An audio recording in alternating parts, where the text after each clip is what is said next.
विद्यार्थियों नमस्कार। UGC net Hindi की तैयारी के इस चैनल में मैं कालूलाल कुलमी आपका फिर से स्वागत करता हूं। के की हिंदी के नाम से मेरा चैनल है। लाइक सब्सक्राइब शेयर कीजिए, कमेंट कीजिए। हम लोगों ने हिंदी भाषा को लेकर जो हमारे यूजीसी नेट के आपके पाठ्यक्रम में शामिल है, ये मेरे पास सिलेबस रखा हुआ है पूरा, आप देख सकते हैं। हिंदी का कोड 20 आपको मालूम ही है, वो सारी चीजें। तो जो आपकी टोटल यूनिट है वो 10 यूनिट है।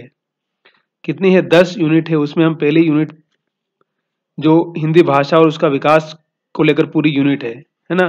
तो उसमें हिंदी भाषा हो चाहे अवधि ब्रज, उन सारी चीजों पर हमने वीडियो बनाए हैं और बातचीत कर चुके हैं हम, है ना। तो आप जब भी चाहें के की हिंदी पर आकर के उन वीडियो को सुन सकते हैं।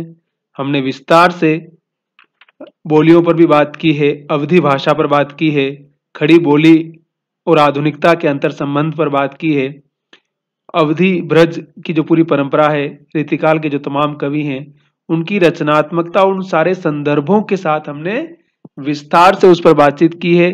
आप जब भी चाहें हमारे चैनल पर विजिट करके उन वीडियो को सुन सकते हैं। वीडियो पूरा सुनिए हमेशा और इत्मीनान से सुनिए, और आप चाहें तो बार बार सुनिए ताकि वो मेमोरी का हिस्सा बन जाएगा और आप एक महत्वपूर्ण समझ बनेगी आपकी। पुस्तक पढ़ के भी आप समझ सकते हैं और आप हमें सुनकर भी समझ सकते हैं, है ना। और हमने उन सारी चीजों को भी कवर किया उसमें, जो कि आपके बहुत सारे प्रश्न यूजीसी में मतलब पहले की परीक्षा में आ चुके हैं, तो वापस आने की संभावना है। और जो छोटे छोटे क्वेश्चन है, क्योंकि उसमें तो छोटे छोटे ऑब्जेक्टिव ही आते हैं, 4 नंबर में से राइट करना होता है, तो उसी हिसाब से हमने बारीक बारीक पॉइंट आउट किया है।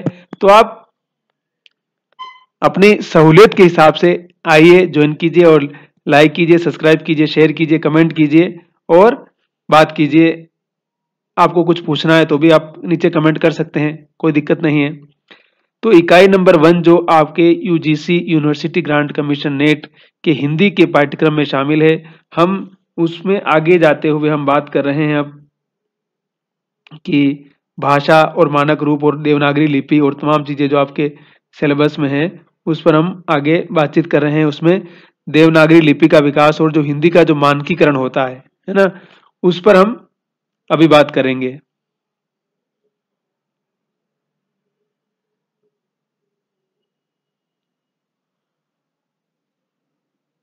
ठीक है। तो खास तौर से हिंदी के भाषा की निर्मित को लेकर के और उसके मानकीकरण को लेकर के, क्योंकि किसी भी भाषा के लिए लिपि का भी बहुत महत्वपूर्ण स्थान होता है और लिपि ही उसका मेन माध्यम होती है। ठीक है। तो लिपि किसको कहते हैं? लिखित ध्वनि संकेतों को लिपि कहते हैं। जो कुछ राइटिंग में हम कर रहे हैं उसमें जो संकेत है वही क्या है? लिपि है। और हिंदी में जो लिपि लिखी जाती है, हिंदी जिस लिपि में लिखी जाती है उसको हम देवनागरी नागरी या देवनागरी लिपि कहते हैं। ठीक है। अंग्रेजी आप जानते हैं रोमन में लिखी जाती है, उर्दू फारसी लिपि में है। ठीक है। पंजाबी जो गुरुमुखी लिपि में है। ठीक है। और भारत की 2 प्राचीन लिपियां हैं, ब्राह्मी लिपि और खरोष्टी लिपि, आप जानते ही हैं। इसमें ब्राह्मी लिपि से ही देवनागरी लिपि का विकास हुआ है। ठीक। फिर देवनागरी लिपि का प्रयोग हिंदी, मराठी, नेपाली भाषाओं को लिखने के लिए होता है। इसके अलावा संस्कृत, प्राकृत, अपभ्रंश देवनागरी लिपि में ही लिखी जाती है। ठीक है। तो ये यूजीसी नेट में सवाल अगर आता है कि कौन कौन सी भाषाएं देवनागरी लिपि में लिखी जाती है, तो आप आराम से इतनी सारी भाषाओं में से वहां जो भी ऑप्शन में रहेगा उस भाषा का आप इस्तेमाल करके आप उसको टिक कर सकते हैं। ठीक। और देवनागरी लिपि का जो पूरा विकास है वो 8वीं शताब्दी में हुआ था। गुजरात के राष्ट्रकूट नरेश की भी यही लिपि थी। गुजरात के जो राष्ट्रकूट नरेश थे, बड़ा वो साम्राज्य बड़ा समृद्ध साम्राज्य माना जाता है, उनकी लिपि भी कौन सी थी? देवनागरी लिपि ही थी, नागरी लिपि ही थी। ठीक। फिर ब्राह्मी लिपि के क्षेत्रीय रूपांतरण थे। इसमें एक रूपांतरण उत्तरी शाखा के रूप में जिसे नागरी कहते थे, इसी से देवनागरी लिपि का भी विकास हुआ था। इसकी बहुत सारे ब्रांच थे ना, उसमें फिर नागरी था, तो नागरी से फिर धीरे धीरे शब्द जुड़ता चला गया और उसी को हम देवनागरी लिपि के रूप में भी जानने लगे। आगे वो नाम सब जगह प्रचलित होता चला गया। देखिए कोई चीज जब प्रचलित हो जाती है ना, जैसे भारत के बारे में, भारत इंडिया अंग्रेजों ने दिया इंडिया, तो इंडिया फिर चल पड़ा, तो फिर चल पड़ा। फिर वो आर्यावर्त पुराना था, संस्कृत में तो आर्यावर्त कहते थे पहले, जम्बूद्वीप कहते थे, है ना। फिर हमने भारत कहा। तो इस तरह से कुछ नाम कैसे चलता है और कैसे फिर बाद में ऑफिशियल हो जाता है, तो सारी चीजें भी इसी रूप में हम समझ सकते हैं। तो ब्राह्मी लिपि के साथ भी, या हमारी जो लिपि है उसके साथ भी कुछ ऐसा ही होता है। इसको बाद में हमने देवनागरी लिपि के रूप में जाना। और कुछ लोग इस कहते हैं कि गुजरात के नागर ब्राह्मणों की लिपि थी। गुजरात के जो नागर ब्राह्मण थे उनकी लिपि होने के कारण भी इसको, इस कारण से भी इसको नागरी लिपि के रूप में बाद में, इसलिए देवनागरी कहा गया इसको, ठीक है। और ब्राह्मी लिपि की उत्तरी शाखा नागरी का प्रयोग जब देव भाषा संस्कृत में होने लगा, तो इसे भी देवनागरी लिपि कहा जाने लगा। और देव संस्कृत को आप जानते हैं ना, देवताओं की भाषा मानी जाती है, इसलिए आम आदमी उस जमाने में नहीं बोलता था। शूद्र को तो बोलने का अधिकार भी नहीं था। उस दौर के तमाम लेखकों की जो रचनाएं, उसमें शूद्र अपभ्रंश या प्राकृत भाषा बोल रहा होता अपने टेक्स्ट के अंदर ही, क्योंकि वो देवताओं की भाषा है भाई। God only Sanskrit speak only God and goddess. इसीलिए संस्कृत का यह हाल हुआ कि संस्कृत लोक जीवन से बाहर हो गई और सिर्फ चंद लोगों तक सिमट कर रह गई वो। अब देखिए देवनागरी लिपि में बहुत सारे फिर बाद में संशोधन होते चले गए, बहुत सारे सुधार हुए। और उसमें क्या होता है देखिए, सबसे पहले बंबई राज्य में महादेव गोविंद रानाडे ने लिपि सुधार समिति का गठन किया था। फिर महाराष्ट्र साहित्य परिषद पुणे ने लिपि सुधार योजना बनाई। 20वीं शताब्दी के आरंभ में लोकमान्य तिलक ने अपने पत्र केसरी में लिपि सुधार की चर्चा की। तो ये तमाम चीजें चलती रही, मतलब तमाम विद्वान जिस जिस दौर में आते हैं, किस प्रकार से आज भी भारत सरकार कुछ चीजों के लिए कितनी सारी योजनाएं बनाती है भाई। कभी कहीं नहर बनाने के लिए योजना बना रही है, कहीं कुछ और पुल बन रहा है, सड़कें बन रही है, तमाम चीजें बन रही है। तो उसी प्रकार से भाषा के लिए भी योजनाएं बनाती है सरकारें। तो किस प्रकार से समय समय पर उसमें क्या परिवर्तन आ सकता है, क्या चीजें चेंज आ सकती है, उन सारे संदर्भों को हम समझ सकते हैं, ठीक। तो देखिए इसमें हम देवनागरी लिपि के बारे में जो डिटेल है उसको पढ़ रहे हैं, और उसका प्रभाव क्या है, उसकी क्या शब्द रचना, उपसर्ग क्या, उन सारी चीजों पर भी हम बाद में बात कर आगे चले करेंगे। उसके बाद वीर सावरकर, महात्मा गांधी, विनोबा भावे, काका कालेलकर, नरेंद्र देव ने लिपि में सुधार एवं संशोधन का प्रयास किया। कालेलकर ने अ की बारखड़ी का सुझाव दिया, ठीक है। तो ये तमाम जो लोग आए, इन्होंने लिपि को कैसे मतलब बेहतर किया जा सकता है, और उसको लेकर के भविष्य में एक एक होता है ना कि एक स्ट्रक्चर आपको देना होता है ना सबको, तो वो किस प्रकार से बेहतर स्ट्रक्चर के साथ हम बातचीत कर सकते हैं, उन संदर्भ के साथ जुड़ सकते हैं, उन सारी चीजों को समझने समझाने का प्रयास किया, ठीक है।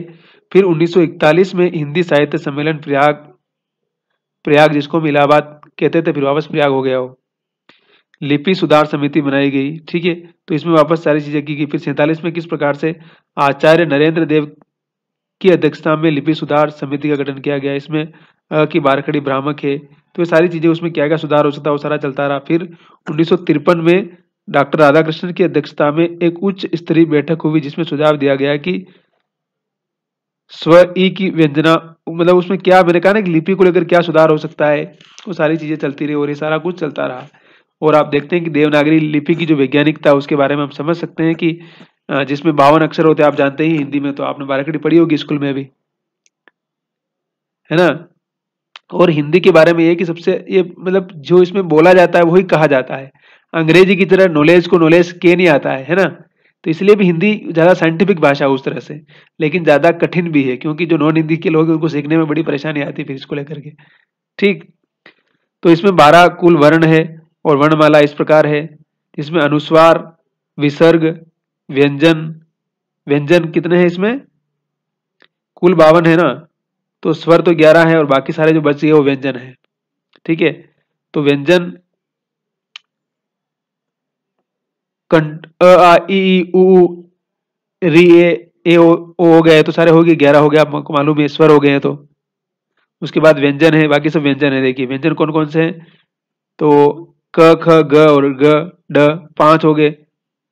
फिर च छ ज ज फिर 5 हो गए। मूर्धन्य ट ठ ड ढण, दंतव्य त थ द धन, प फ ब भ म, य र ल व, श स ह ह, क्षत्र ज्ञ श्र ड और ढ। ठीक, तो कुल मिलाकर इसके अंदर 52 वर्ण है। ठीक, तो ये आप अपना फिर विस्तार से पढ़ लीजिएगा इसको। अब देखिए इसमें क्या है, देवनागरी लिपि ध्वन्यात्मक लिपि न होकर के अक्षरात्मक या वर्णनात्मक लिपि है। इसमें ध्वनि नहीं बल्कि अक्षर को ज्यादा महत्वपूर्ण स्थान दिया गया है। ये भी नेट में पूछा जाता है बार बार। समग्रता, फिर देखिए देवनागरी में क्या है, ध्वनि को अंकित करने की क्षमता है। रोमन लिपि में ण और न दोनों के लिए एक ही न है। ठीक है, मैंने कहा यहाँ पर हर शब्द के लिए, हर वर्ण को स्पष्ट करने के लिए अलग शब्द है और बहुत ही महत्वपूर्ण शब्द है, इसलिए ये किसी पर डिपेंड भी नहीं है। तो इसका उच्चारण एकदम क्लियर है, कम खर्चीली है, स्पष्टता है, निश्चितता है, नियतता है, और लिपि के विविध स्तरों पर पाई जाने वाली विषुमता को दूर कर उसमें एक रूपता लेने को ही हम मानकीकरण कहते हैं। एक मैंने कहा ना कि बहुत सारी विविधता होती है, उसमें एक स्पष्ट की इसी शब्द का हम इस्तेमाल करेंगे। जैसे भारत सरकार बहुत सारी चीजों को लेकर कहते हैं ना कि यही हमारा मानक है। अभी रुपये का जो एक सिंबल बनाया आपको मालूम होगा, वही मानक हो गया कि अब रुपये का जब भी बात होगी, कोई प्रेजेंटेशन होगा, तो उसमें यही मानक चलेगा हमेशा। तो लिपि को लेकर भी बहुत सारे मानक बनाने की आवश्यकता होती है और सरकार ने इसको लेकर के मानक बनाए और मानकों का बहुत महत्वपूर्ण स्थान है। तो इस तरह से आप समझेंगे तो ये सारा इस लिपि के लिए हो गया। और बाकी बहुत सारी विस्तार से चीजें हैं, बारीक बारीक चीजें आपको वो आप जब पढ़ेंगे ना इसको लेकर खास तौर से याद करेंगे वर्णमाला। अगर आप छोटे बच्चों को पढ़ा रहे हैं, समझा रहे हैं, तो आपको धीरे धीरे अ आ ई यू करके उसको समझाना पड़ेगा, फिर क का की बारकड़ी समझानी पड़ेगी, तब जाकर के वो संगीत की तरह इस भाषा को सीखता चला जाएगा। लेकिन आप तो भाषा जानते हैं, इसलिए आपको मोटा मोटी समझना है। और नेट की परीक्षा में जो भी सवाल आता है या अन्य किसी परीक्षा में आप लिख रहे हैं, तो इन सारी विशेषताओं के साथ उसको विस्तार से अभिव्यक्त देने की या प्रस्तुत करने की आवश्यकता है। ठीक है, तो देवनागरी लिपि की सारी विशेषताएं हैं और किस तरह से ये ब्राह्मी लिपि से कैसे डेवलप होती है, और खरोष्ठी लिपि से आप जानते हैं कि साउथ की दक्षिण की जो भाषा है वो कैसे डेवलप होती है ना। तो ये सारी चीजें आप यहाँ समझ सकते हैं। अब देखिए हिंदी का जो प्रचार प्रसार होता है उसमें तमाम लोगों ने अपना कंट्रीब्यूशन किया, और आप जानते हैं कि किस तरह से आज़ादी के बाद और आज़ादी से पहले ही हिंदी भाषा और उर्दू को लेकर के एक सारा कुछ चल रहा था। फिर बाद में आप देखते हैं कि द्विराष्ट्र की थ्योरी आती है हिंदू मुस्लिम को लेकर के, है ना, और फिर पाकिस्तान की मांग उठती है और किस तरह से पाकिस्तान बन जाता है, उसके बाद क्या स्थितियां होती है, वो सारा एक राजनीतिक विमर्श है, हम उस पर नहीं जाएंगे। लेकिन हिंदी खड़ी बोली किस प्रकार से एक व्यापक समाज की भाषा बनती है और आधुनिक चेतना को वहन करने वाली भाषा बनती है, सबसे अच्छी बात यह है। कोई भी भाषा जब सामाजिक परिवर्तन और जो कहते हैं ना एक नया जो विचार आता है उसको किस प्रकार से धारण करके समाज को एक नई दिशा देने का जब काम करती है ना, तो उस भाषा का महत्व, उस भाषा की महत्ता अपने आप बढ़ जाती है। तो हिंदी का जो प्रचार प्रसार है और उसको लेकर के जो कुछ किया गया चलता रहा, लेकिन हिंदी की जो आज दशा है या दुर्दशा है कि तमिलनाडु में तो उसको बोलने पर भी सजा मिल जाती है। और अभी हाल ही में 4 दिन पहले की घटना है, महाराष्ट्र में 1ली से 5वीं तक हिंदी को अनिवार्य किया गया। जो एनईपी जो आई, आपको पता है ना, न्यू एजुकेशन पॉलिसी जो 2020 में आई थी, जो हमारी आदरणीय सरकार मोदी सरकार ने लागू की थी, और इत्तेफाक से महाराष्ट्र में भी उन्हीं की सरकार है। लेकिन हिंदी को 1ली से 5वीं तक कंपलसरी करने का जो नियम है, जो कि एनईपी के अंदर है, वो कुछ 2-4 दिन लागू सरकार ने खुद लागू किया और वापस सरकार ने वापस उसको रिमूव कर दिया। जबकि मैंने कहा ना कि जहां डबल इंजन की सरकार है, जहां की उन्हीं की सरकार है, तो भाषा की जो विविधता या भाषा का जो मसला है उसको आप समझ सकते हैं इस आधार पर। अभी 2025 की बात कर रहा हूं मैं, पिछली शताब्दी की बात नहीं कर रहा हूं। कर्नाटक में आप साउथ में देख लीजिए, साउथ में तो हिंदी का, या कर्नाटक में आए दिन, बेंगलुरु में आए दिन इस भाषा को लेकर के बहुत सारी कुछ चीजें होती रहती है, कुछ ना कुछ।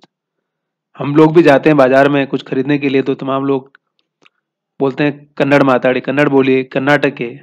कन्नड़ बोलना इधर, हिंदी नहीं चलता है इधर। कन्नड़ बोलना बुरी बात नहीं, बोलना चाहिए और हमें भी सीखना चाहिए। हमने नहीं सीखा, सही में हमारी मिस्टेक है। अगर हम सीखेंगे तो अच्छी बात है, क्योंकि उस लोकल भाषा को सीख करके उस चीज़ों को जानेंगे, ठीक है। लेकिन जब एक नेशनलिटी की जब बात आती है, तब आपके पास एक कॉमन भाषा को आप किस प्रकार से एंगेज करेंगे और उसके लिए किस तरह की प्लानिंग करेंगे, और उसका एक मोटा मोटी क्या हमारे पास पैरामीटर होगा, पैमाना होगा, क्या नैरेटिव होगा, एथिक्स क्या होगा, उसकी मैं बात कर रहा हूँ। बाकी भाषा का मसला बहुत पुराना है। आज़ादी के बाद ये मसला किस तरह से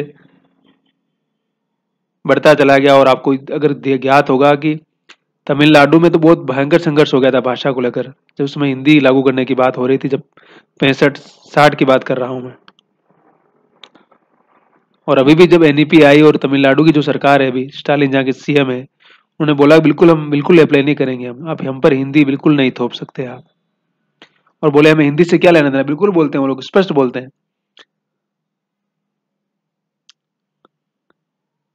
ठीक है।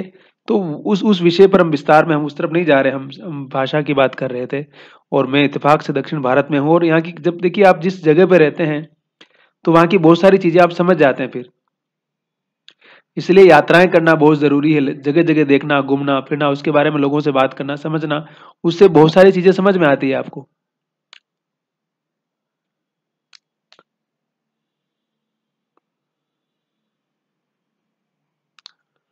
अभी जो परिसीमन का जो मैटर आ रहा था, परिसीमन आने वाला है ना, रिफॉर्मेशन 2050 साल में होता है, तो उसमें भी साउथ के सारे स्टेट बोल रहे हैं कि हमारी पॉपुलेशन तो उतनी ग्रोथ हुई नहीं जितनी नॉर्थ की हुई, तो अगर ये परिसीमन होता है तो इससे हमारी लोकसभा और विधानसभा सभी की सीटें घट जाएगी हमारी, तो उसका भी विरोध हो रहा है। हम उस पॉलिटिकल डिस्कोर्स या विमर्श की तरफ न जाकर के, हम भाषा, हिंदी भाषा के विकास में किन किन लोगों ने अपना योगदान दिया, किन संस्थाओं ने अपना कंट्रीब्यूशन किया, उसके बारे में बात हम करेंगे। देखिए, हम पहले भी बात कर चुके हैं इस पर, तो कि राम प्रसाद निरंजनी की जो भाषा योग वशिष्ठ है वो हिंदी खड़ी बोली की रचना मानी जाती है। फिर मुंशी सदासुखलाल का सुख सागर, इंशा अल्लाह खां की रानी केतकी की कहानी, लल्लू लाल का प्रेम सागर, सदल मिश्र का नासिक के तोपाख्यान, राजा शिव प्रसाद सितारे हिंद जो बनारस के बड़े आदमी थे, उन्होंने बहुत सारा कंट्रीब्यूशन किया। इतिहास तिमिर नाशक, राजा भोज का सपना, फिर राजा लक्ष्मण सिंह, कालिदास के नाटकों का हिंदी में अनुवाद करने का बहुत ही महत्वपूर्ण काम इन्होंने किया।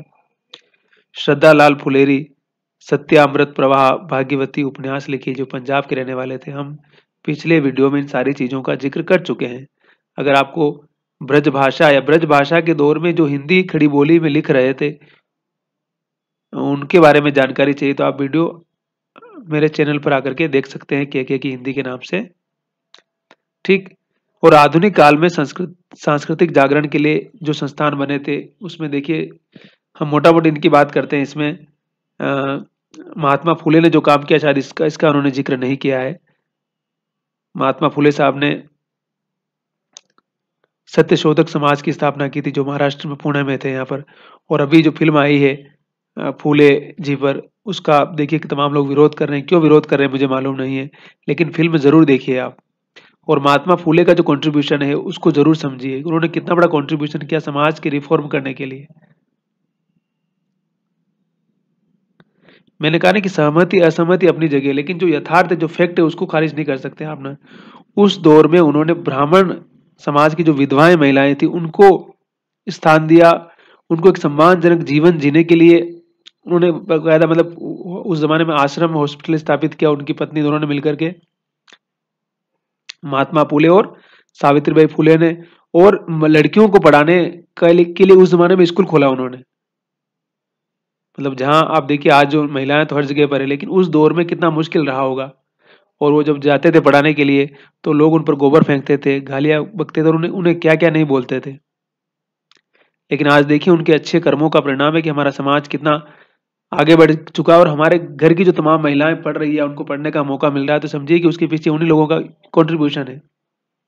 तो समाज को बदलने के लिए, समाज में परिवर्तन करने के लिए जिन लोगों ने कंट्रीब्यूशन किया है, उनके महत्व को आप बगैर समझे, बगैर जाने उनको खारिज करेंगे, तो ये बहुत बड़ी ज्यादती है। हम एक लोकतांत्रिक और हम एक डेमोक्रेटिक समाज में नहीं, बल्कि हम एक जड़तावादी समाज में, एक जड़तावादी सिस्टम में जा रहे हैं, है ना। तो उन सारी चीजों को समझने की आवश्यकता है। इसलिए हम कहते हैं बार बार कि आंख बंद करके किसी के पीछे नहीं चलना है, अपने दिमाग को खोल करके, विवेक का इस्तेमाल करके आगे बढ़ना है, अपना ऑब्जर्वेशन बनाना है, बुद्धिमान बनना है। भेड़ चाल का हिस्सा बनने से कोई भी अपना विकास नहीं कर सकता है। तो उस दौर में जो तमाम चीजें 1848 में उन्होंने वो स्कूल की स्थापना की थी। और देखिए यहाँ ब्रह्म समाज की स्थापना होती है 1828 में, राजा राम मोहन राय ने की थी। फिर प्रार्थना समाज 1867 में महादेव गोविंद रानाडे ने किया था। आर्य समाज 67 में स्वामी दयानंद सरस्वती ने किया था। Ramakrishna mission Swami Vivekananda. Theosophical society जो क्रिश्चियन मिशनरी लोग थे, एनी बेसेंट, उसने 1875 में किया था। स्वराज आंदोलन, अनेक राष्ट्रीय नेता थे इसके अंदर, है ना। तो कहने का मतलब समाज में जो रिफॉर्म करने की जो बात थी, मैंने कहा ना कि पिछली शताब्दी में जो कुछ हुआ था उसमें भाषा भी एक बहुत बड़ा सवाल था, और एक राष्ट्रीय भाषा और राज्य की भाषा की, क्योंकि उसमें अंग्रेज शासन था तो उनकी अंग्रेजी भाषा थी, जाहिर सी बात है उसमें वो काम करते थे। लेकिन जब वो छोड़ के जा रहे थे उसमें तो हमें एक भाषा की जरूरत थी ना, एक भाषा, है ना।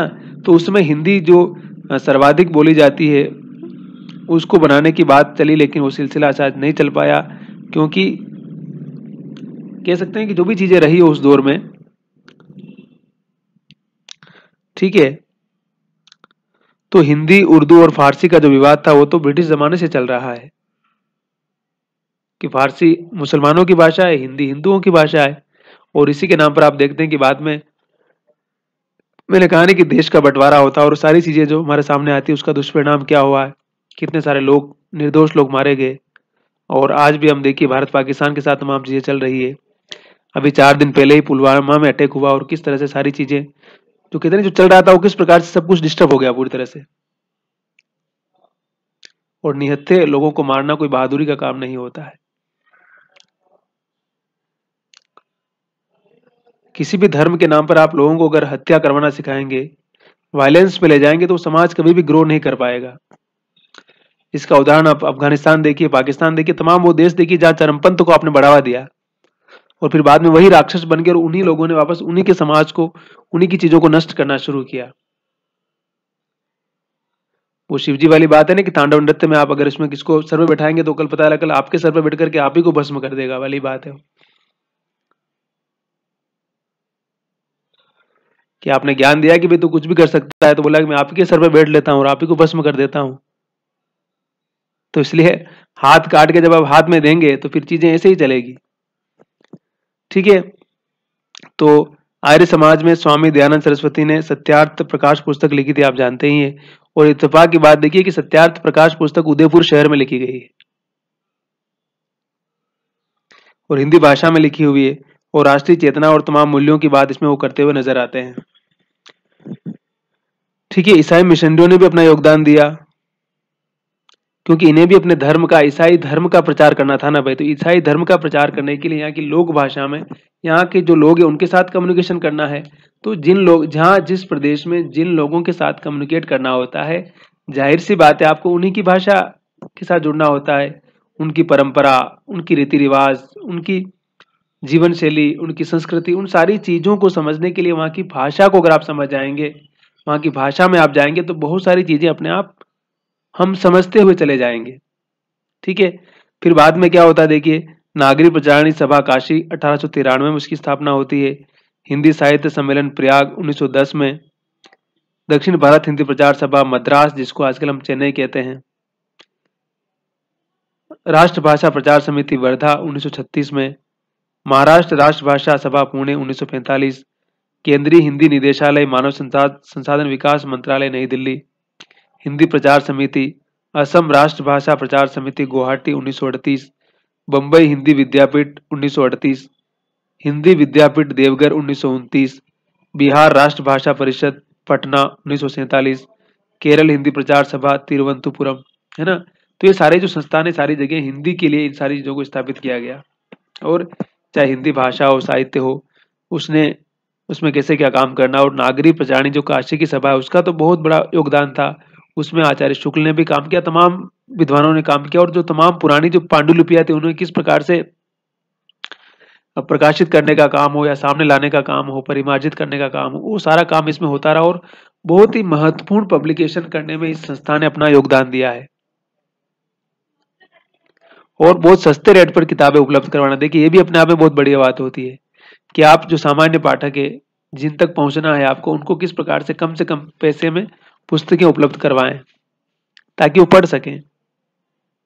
विद्यार्थी हैं, पुस्तकालय में वो पुस्तकें रहती है तो पढ़ पाएंगे, है ना। तो उन सारी सुविधाओं को करना भी बहुत जरूरी है।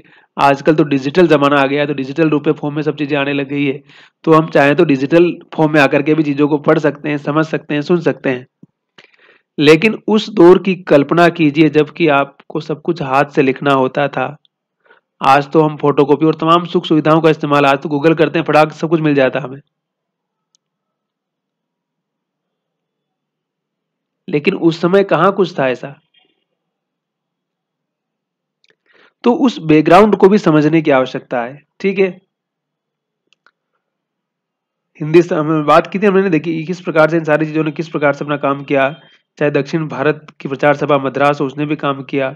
और 1918 में इंदौर में महात्मा गांधी की अध्यक्षता में हुए हिंदी सम्मेलन में दक्षिण प्रचार सभा का गठन किया गया। देखिए गांधी चाहते थे कि हिंदी को इस प्रकार से स्टेब्लिश किया जाए, और एक भाषा की बात वो हमेशा बार बार करते रहे। और ये जो सारी संस्थाएं बनी, इसमें गांधी जी का भी बहुत बड़ा योगदान रहा। मैंने कहा ना कि बाकी असहमतियां हो सकती है, लेकिन एक मोटा मोटी जो इंडियन नेशन की बात करें, जब भारतीय राष्ट्र राज्य की हम बात करते हैं, तो एक भाषा की हमें जरूरत होती है। जब हम भारत से बाहर जाते हैं तो हमारी प्रतिनिधि भाषा कौन सी होगी, जो कि हमें पूरे राष्ट्र को एक भाषा के रूप में पिरोए या एक महत्वपूर्ण स्थान प्रदान करे। उसके लिए हिंदी को भी बाकी भाषाओं के साथ घुलने मिलने की कितनी आवश्यकता है, यह भी महत्वपूर्ण है। और उसके बीच जो भी कुछ बैरियर आ रहे हैं, जो समस्याएं आ रही हैं, उन सारी समस्याओं को हल करना भी हमारा काम है। उनको हल करने के लिए कोई बाहर से नहीं आने वाला है, तो उन तथ्यों को, उन चीजों को समझना भी बहुत जरूरी है, ठीक है ना। फिर देखिए कौन कौन से अखबार थे, उन्होंने कितना महत्वपूर्ण योगदान दिया, मैं उनके नाम बता देता हूं आपको। उदंत मार्तंड कलकत्ता 1826 साप्ताहिक, संपादक जुगल किशोर शुक्ल, ये हिंदी का पहला अखबार माना जाता है। प्रजामित्र कलकत्ता 1834 साप्ताहिक, प्रजा हितैषी आगरा 1860 राजा लक्ष्मण सिंह। हरिश्चंद्र मैगजीन बनारस 1873, भारतेंदु हरिश्चंद्र ने निकाली थी, आप जानते हैं इसके बारे में। हिंदी प्रदीप प्रयाग से निकलती थी 1877, बालकृष्ण भट्ट ने निकाली थी। भारत मित्र कलकत्ता 1878, कवि वचन सुधा बनारस से 1884 को निकालते थे भारतेंदु हरिश्चंद्र। नागरी प्रचारणी पत्रिका बनारस 1896, वेणी प्रसाद सरस्वती, आप जानते ही है, जिसका हिंदी खड़ी बोली के निर्माण में अभूतपूर्व योगदान था। और 1900 में शुरू होती है, और महावीर प्रसाद द्विवेदी 1903 में इसके संपादक बनते हैं। फिर समालोचन 1902, चंद्रधर शर्मा गुलेरी निकालते हैं। आपको मालूम है गुलेरी जी के बारे में, उनकी कहानी उसने कहा था 1915 में आई थी, और बहुत फेमस कहानी है वो। वो कहानी भी आपके नेट के पाठ्यक्रम में शामिल है, हमने उस पर भी वीडियो बनाया है, सुनिए जरूर। कहानी बहुत क्लासिकल कहानी, बहुत ही अच्छी कहानी है वो। अगर उस कहानी को आप समझ जाएंगे तो कहानी की जो विशेषताएं हैं, कहानी क्या होती है, उस मर्म को भी आप गहराई से पकड़ लेंगे। मर्यादा प्रयाग 1910, इंदु काशी 1909 में जयशंकर प्रसाद, प्रताप कानपुर 1913, गणेश शंकर विद्यार्थी, आप जानते हैं इनको, जिनको कि उस जमाने में सांप्रदायिक हिंसक में भीड़ ने इनको पत्रकार थे ना, इनको मार डाला था, इनकी हत्या कर दी थी। तो आज के जमाने में पत्रकार को मारना कौन सी बड़ी बात है। जो सच बोलता है, कहते हैं उसके सामने कितनी रिस्क रहती है। अभी कुछ दिनों पहले आपको पता होगा, छत्तीसगढ़ में एक नया लड़का था, फ्रीलांसर था, उसको मार दिया, जर्नलिस्ट था वो। ठेकेदार ने खराब सड़क बनाई थी, उसकी न्यूज लगा दी उसने।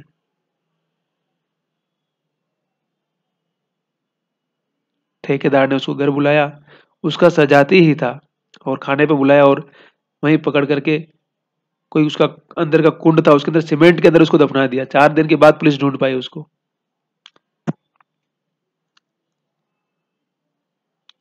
चांद प्रयाग 1922, महादेवी वर्मा जी आप जानते हैं उनको।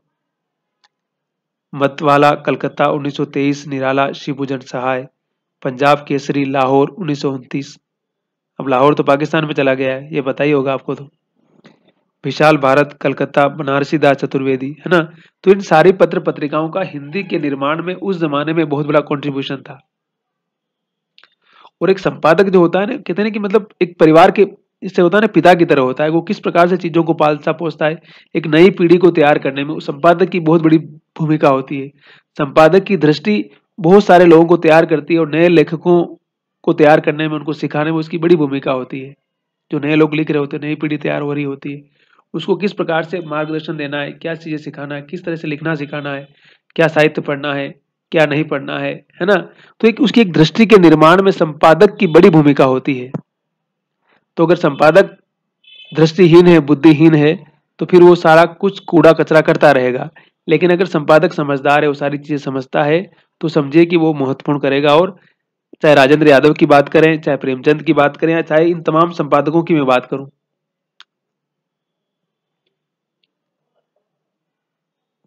संपादन का अर्थ ही है कि आप कुछ महत्वपूर्ण विजन के साथ प्रस्तुत कर रहे हैं। अगर आप महत्वपूर्ण विजन के साथ प्रस्तुत नहीं कर पा रहे हैं, तो फिर आपका संपादक होना और संपादक न होना कोई महत्व नहीं रखता है। ठीक है।